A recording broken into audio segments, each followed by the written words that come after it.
Selamat malam Sportmania, kita berjumpa lagi di Sportcast Nusantara TV. Di studio telah hadir dua rekan, dua teman saya.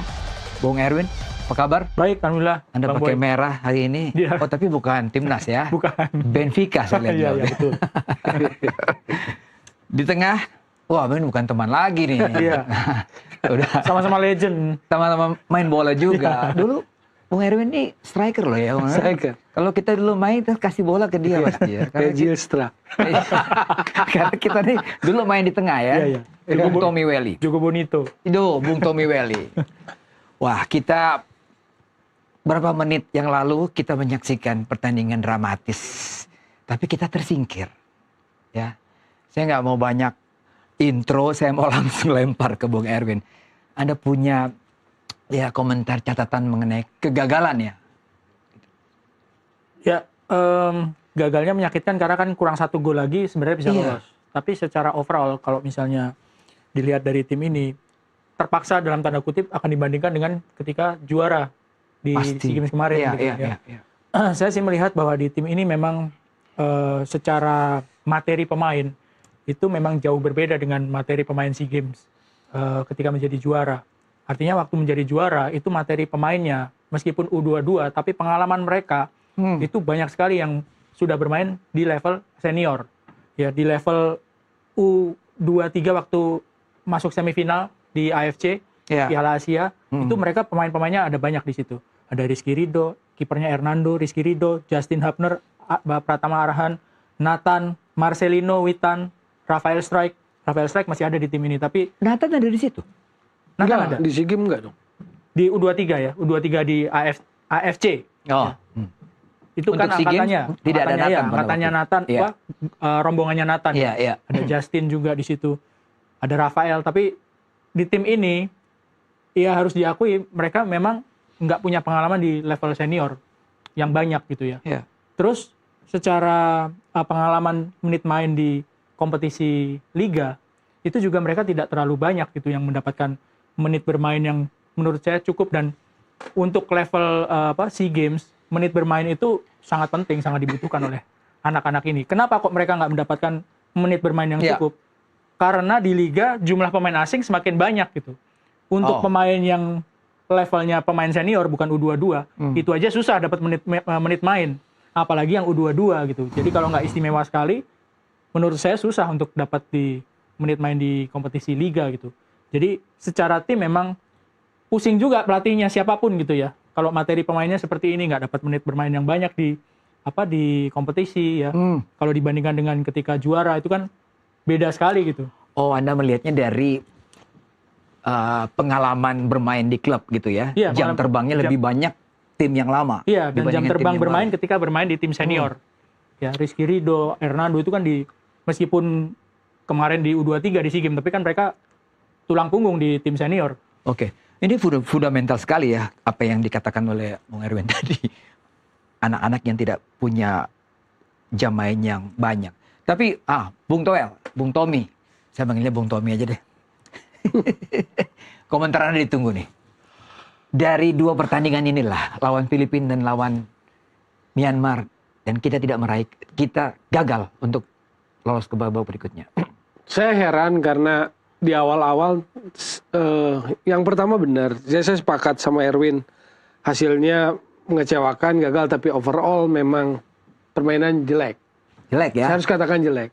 Kenapa saya heran? Karena di awal banyak prediksi, ini kan tim yang dianggap bagus, kuat. Mewah. Apalagi habis mengalahkan Mali. Iya. Mewah kalau kita bicara tentang ada naturalisasi. Raven, Zylstra, Ya. Ivar Jenner, Dion Mark, tidak ada 4 gitu kan. Jadi itu mewah.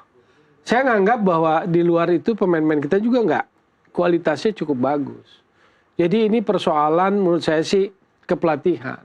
Saya paradoks, saya heran gitu loh. Karena ini TC-nya lebih panjang dari TC yang kemarin, yang AFF maupun AFC, Ya. U23.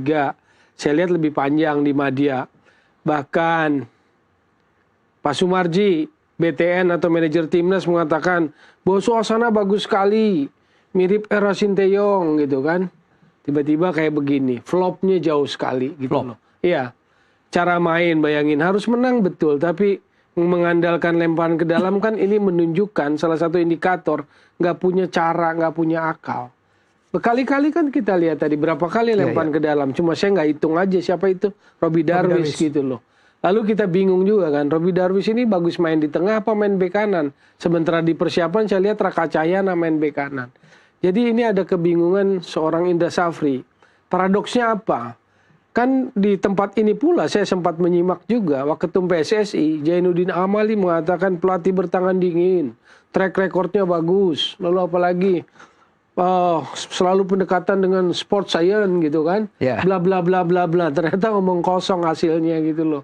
Mirip Marcelo Lippi 2006 juara dunia, 2008 kan dia stop dulu, dipakai Donadoni gagal, dia disuruh panggil lagi yang track recordnya hebat kali. Tahu 2010 di grup kan Itali jebol juga. Jadi itu mirip kasusnya. Jadi saya mempertanyakan tuh pernyataan-pernyataan itu. Apa? Argumentasinya nggak ada ternyata sepak bola. Karena di Agustus secara pribadi saya sudah mengkritisi. Bukan soal suka tidak suka, tetapi ketika pilihannya Indra Safri seolah-olah petinggi bola kita nggak mau mikir gitu loh. Template aja. Oh track record bagus segala macam. Memang pasti linear gitu kan enggak. Apalagi saya sempat bilang dari sisi yang lebih besar secara kepelatihan. Indra Safri lagi seolah-olah nggak ada pelatih lain. Apakah, saya kasih sarkas dikit kan, apakah kepelatihan kita mau berhenti di Indra Safri? Hari ini kita lihat. Good. Mas Erwin, tadi menyinggung soal yang masak, materinya bagus. Ya kan? Nggak jelek kalau misalnya si Donitri bagus. Raihan Hanan di luar cedera bagus gitu loh. Ya. Kadek Arel kuat.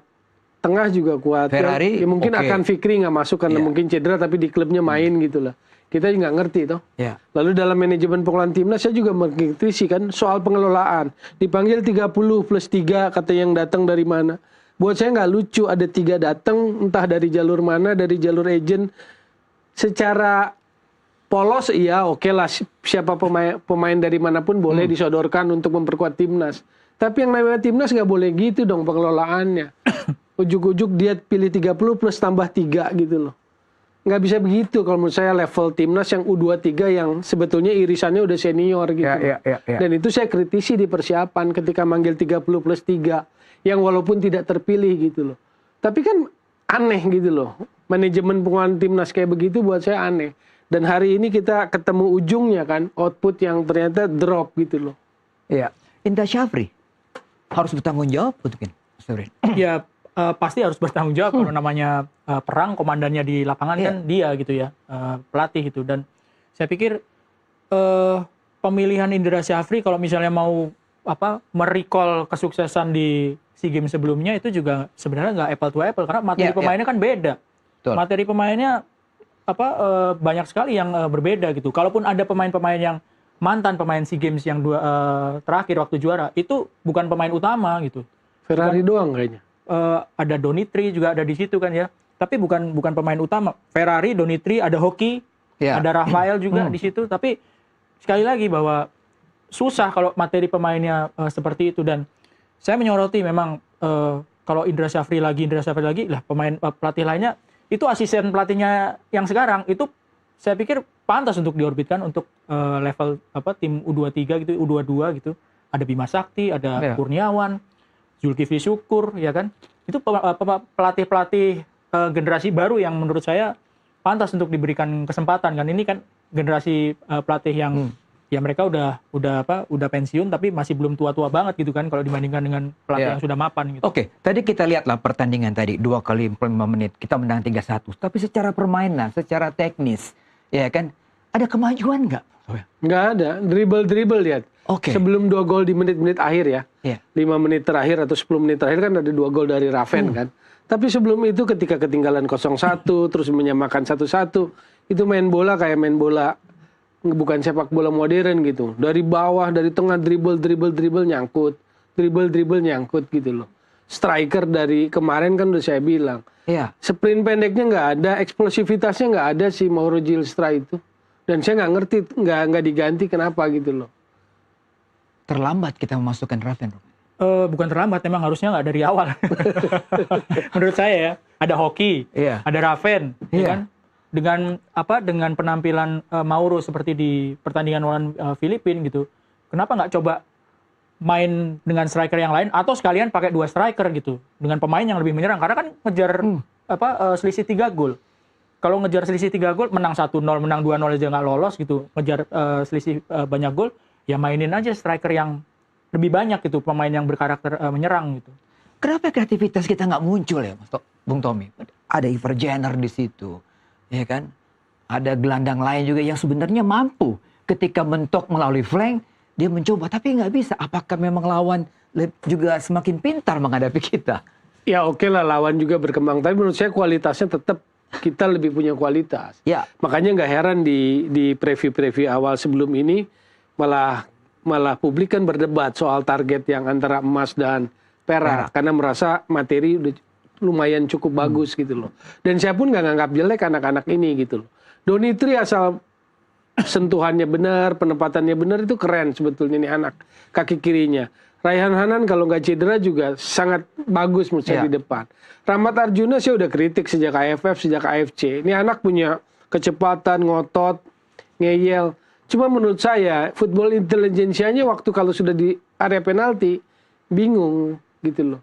Dari sejak AFF 23 loh dia. Dan herannya kan selalu kepilih gitu. Seolah-olah nggak ada alternatif lain di sisi penyerang di kanan itu loh gitu. Rafael Struijk tidak menunjukkan kualitasnya sebagai pemain naturalisasi, pemain yang pernah punya jam terbang senior, nggak bisa carry gitu.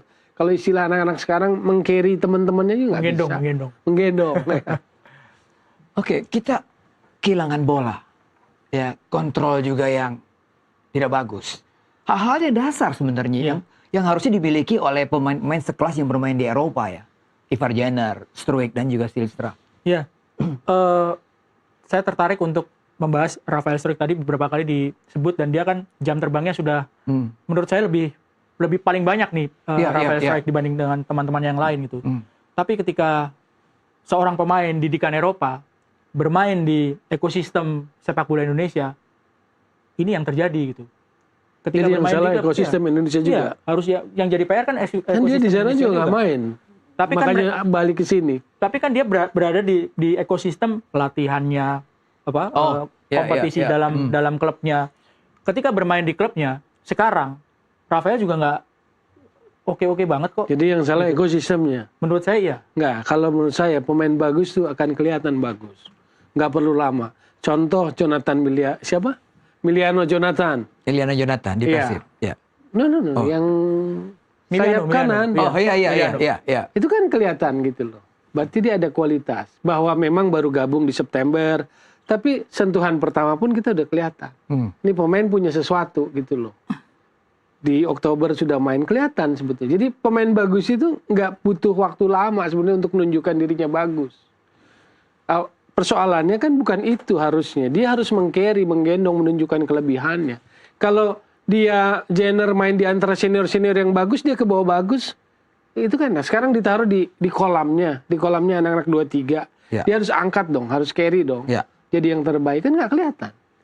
Kita break dulu ya Bung Tommy. Kita kembali setelah pariwara berikut ini.